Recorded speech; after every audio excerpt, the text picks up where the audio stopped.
이번 시간은 제가 평상시에 관심을 갖고 있었던 분야이기도 하고, 제가 그 이슈에 대해서 혹시 그 참고가 될 만한 게 없는가, 이런 내용들에 대해서 한번 살펴보다가 꼭 공유하고 싶은 내용이 있어서 소개하도록 하겠습니다.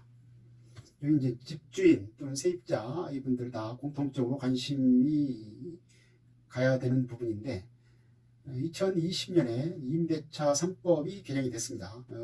그게 세 가지가 있는데, 계약갱신 요구권, 임차인에게 주는 계약갱신 요구권, 그 다음에 전월세 상한제, 그 다음에 전월세 신고제, 이 세 가지가 있었는데, 갱신 요구권은 임대차 계약으로 2년을 거주하고 임대차 기간 중 1회 한해서 2년의 재계약을 추가로 요구할 수 있는 임차인의 권한입니다. 그리고 이제 세입자의 차임 부담을 덜어주기 위해서, 보증금 부담을 덜어주기 위해서 계약 갱신 요구권 청구권 행사 시에 임대료 인상을 5%로 제한하는 내용입니다. 그리고 임대시장의 투명화를 위해서 전세금 6천만 원 또는 월세 5천만 원을 초과하는 계약 시에는 30일 이내에 신고를 의무화한 게 이제 전월세 신고제입니다. 그래서 2020년 7월 31일부터 시행된 것이 이제 계약갱신 요구권, 전월세 상한제, 이런 내용이 있었고, 전월세 신고제는 이제 2023년 6월 1일부터 지금 시행되고 있습니다.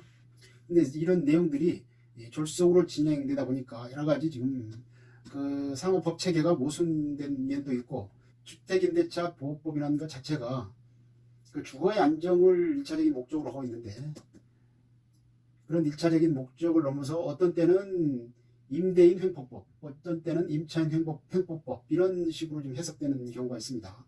그런데 이제 최근에 부동산 그 관련해서 중요한 판례가 나왔습니다. 그래서 여기에 그 내용을 소개하고자 하는데, 이건 서울 북부지방법원 2023년 4월 13일 날 합의부 판결로 나온 것입니다. 그래서 관련 법 개정 이후에 최초로 나온 의미 있는 판결문인 듯 해서 지금 소개하는 것입니다. 그래서 여기 보시면 핵심은 갱신 요구에 의해서 임대차가 갱신된 경우에, 여기 보면 명시적으로 정한 경우가 있습니다. 명시적으로 정한 경우는 임차인이 일방적으로 계약을 해지할 수 없다. 이게 계약은 계약이다라고 인식하고 있습니다. 그래서 일방적으로 임차인에게 그 경사된 임차인 쪽으로 기울어진 그런 법령 중에 이런 내용들을 좀 판결로 바로잡은 게 아닌가, 이게 생각이 됩니다. 그리고 이제 임대차 기간을 명시적으로 정하지 않은 경우가 있습니다. 여기에 대개 보시면 묵시적 계약 같은 경우, 묵시적 계약 이런 경우는 대개 보면 기간이 정해져 있지 않습니다.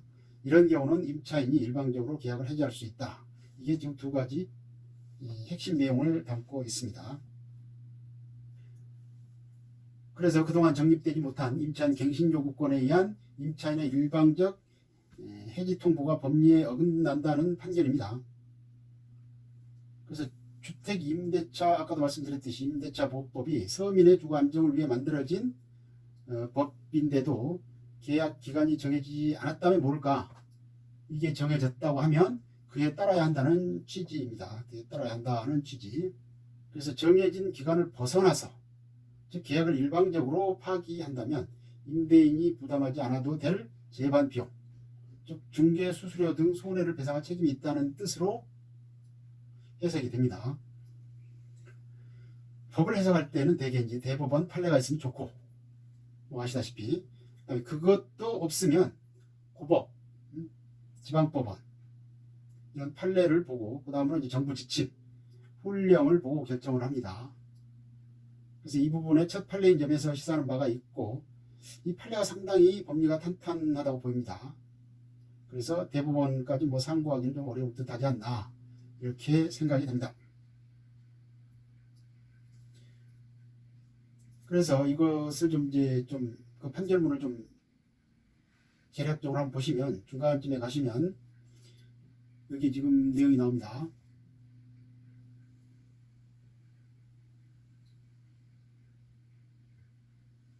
거기에 보시면 임대차가 갱신된 경우에도 준용되는 6조 2의 조문의 체계, 그 문헌의 취지상 임대차가 별도의 기간을 정함이 없이 갱신된 경우에 하나하여 적용된다고 보면 타당하다고 판단된다.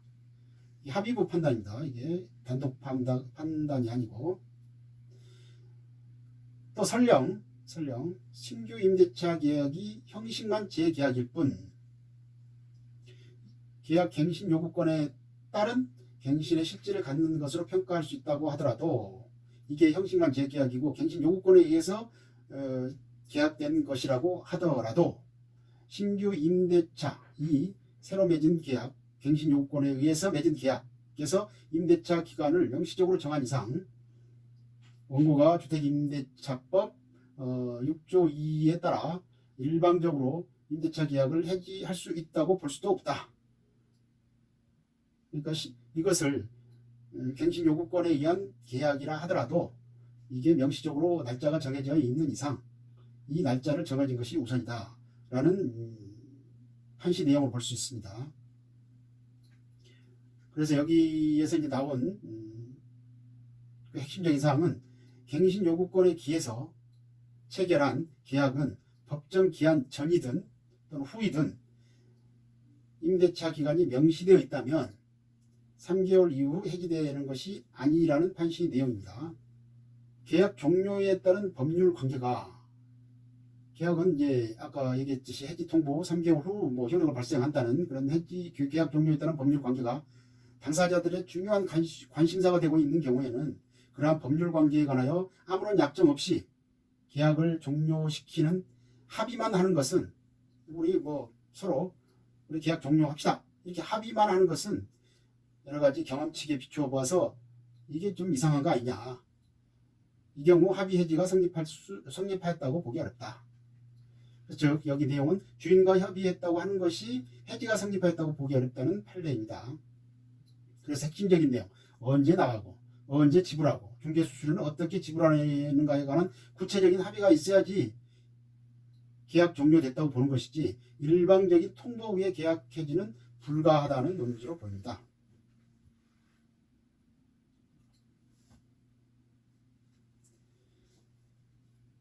여기 중간에 또 내용을 보시면 새로운 임차인이 구해지지도 않는 것으로 보였는데 위 합의만으로 우리 나가겠습니다. 이렇게 그래 나가시오 이렇게 합의했다는 것만으로 이 사건 임대차 계약이 종국적으로 해지되었다고 보기도 어렵다. 그래서 무조건적인 3개월 뒤 임대차 종료에 합의가 있었다고 단정할 만한 근거로 삼기도 어렵다. 그래서 여기 또 그런 내용들을 정리해서 살피고 있는 게 이 사건 임대차의 종료에 관한 합의가 있었기 때문이 아니라 서로 우리 그만둡시다. 우리 이제 내가 통보를 합니다. 그래 알아서 하시오. 이렇게 합의가 있었기 때문에 이게 합의가 아니라 어차피 임대차가 종료될 수밖에 없음을 전제로 그에 대비한 일련의 조치를 한 것에 불과하다고 볼 여지가 있으므로 이러한 점에서도 임차인의 주장은 타당하다고 보기 어렵다. 그러니까 합의가 말로 이렇게 합의하고 서로 나가겠습니다. 이렇게 통보 후 3개월 경과하면 해지된다. 이게 부정하는 논지입니다. 근데 사실 이 주택임대차 보호법에 보면 희한한 규정들이 꽤 많습니다. 여기 보시면 그 제1조에 보시면 이 법은 주거용 건물의 임대차에 관하여 민법의 특례를 규정함으로써 주거생활의 안정을 보장을 목적으로 한다 이렇게 규정하고 있습니다. 주거생활의 안정입니다. 주거생활의 안정. 주거생활의 안정인데 희한하게 이게 횡포법으로 바뀌어 있는 것이 참 특이합니다. 그래서 4조에 보면 그것을 이제 2년 플러스 2년 갱신 그 기간을 정하지 아니하거나 2년 미만으로 정한 임대차는 그 기간을 2년으로 본다 해서 4년을 보장해주고 있습니다. 4년. 그런데 여기도 특이한 게 임대차 기간이 끝난 경우에도 임차인이 보증금을 반환받을 때까지는 임대차 관계가 존속되는 것을 본다. 끝난 게 아닙니다. 임대차 기간이 끝난 경우에도 보증금을 반환받을 때까지는 임대차 기간이 존속되는 것입니다. 이거 해지가 아닙니다. 이것도 좀 특이하고 6조에 보면 임대차 기간이 끝나기 6개월 전부터 2개월 전까지 기간에 임차인에게 갱신 거절을 통지를 하지 아니하거나 조건을 변경하지 아니하면 갱신되지 아니한들한테 통지를 하지 않냐는 경우, 이게 이제 묵시적 계약이죠. 묵시적 갱신. 말이 없다 이 말이에요. 서로 말이 나왔으면 묵시적이 아니고, 그 기간이 끝날 때에는 전 임대차와 동일한 조건으로 다시 임대차한 것으로 본다. 그 결국은 4년이다 이 말이에요. 4년. 4년 보장해 준다. 보장해 주는 것을 전제로 한다. 근데 좀 특이한 게 이제 묵시적 갱신의 경우 계약의 해지가 나와 있는데, 여기서 쟁점이 되는 게 6조의 3입니다. 6조의 3에 여기 보시면 그런 6조, 아까 그 2년 경과 다시 계약하는 거, 이 6조에 불과하고 임차인이 전단의 기간 이내에 갱신 그 계약을 요구할 경우는 정당한 사유 없이 거절하지 못한다.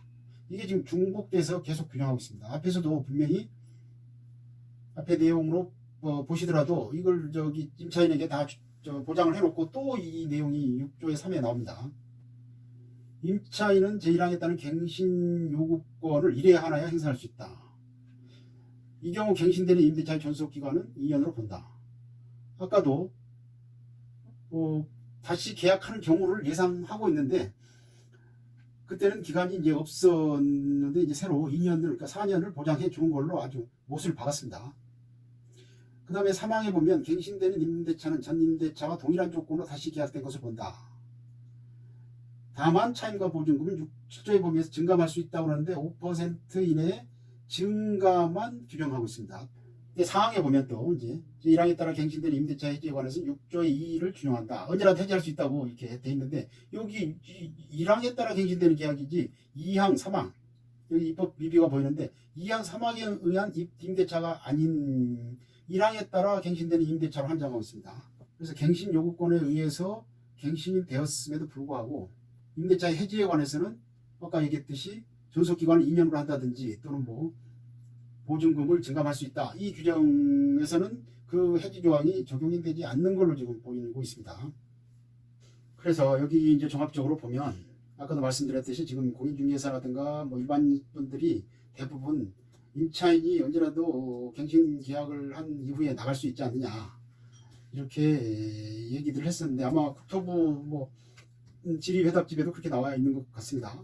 그러나 일단 이 판례가 물론 다른 신급, 높은 신급에서 뒤집어진다면 모르겠지만, 문제는 지금 현재 판례를 우선으로 합니다. 다른 경매에 관한 것도 1심 법원에서 이제 나온 판례를 준용하는 경우가 종종 있습니다.